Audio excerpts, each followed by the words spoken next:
Гамбур, так его зовут, это историческая личность, известная. Вот о нем есть у нас историческое повествование. Есть краткое упоминание, не рассказ, просто есть отдельное упоминание его сына, о его сыне, Жамбуре. Жамбури, его также звали. О нем сказано только лишь, что при жизни Жамбури 10-15 лет, это после Гамбура, он унаследовал как бы его место, были самыми мирными. Вот, значит, можно сказать, это канун это уже 18... Петровского похода, то есть перед походом Петра I на Кавказ. Как раз это вот идет к этому времени. Да. Вот 10-15 лет я не говорю о всей Нохчиче, я не говорю вот Чечня к тому периоду.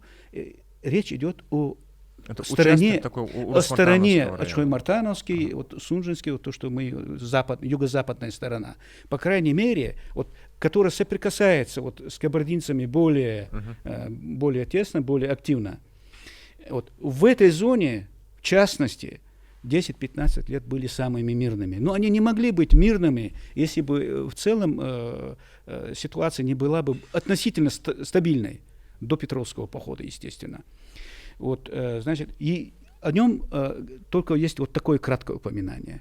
О Гамбуре есть целое, значит, повествование, историческое повествование, его поединке и так далее, с князем Кабардинским. Ну, это, в общем... Это отдельно планируется все это издать материал, насколько мне известно. Да, материал подготовлен, и публикация уже, как бы, я думаю, должна быть скоро. Будет, да.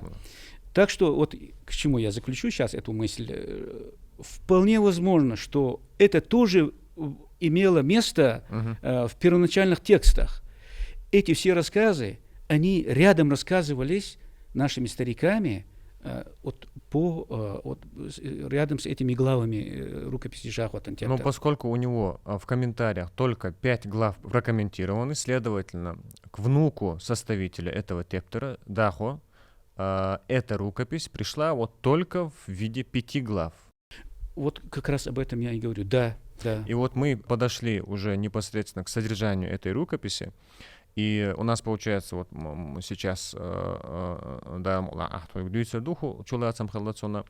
мы, когда знакомились вот, по наброскам полевым, потом после того, как эта рукопись, нарратив был составлен и издан, написали рецензию, да, и астрономические события, которые описываются в первых частях этих глав, первых главах, они нами были датированы. Вот, астрономия вещь как математика, там конкретные астрономические события, там, грубо говоря, затмение Солнца над определенной точкой на Земле. Оно циклично, оно происходит строго с периодичностью в определенное время.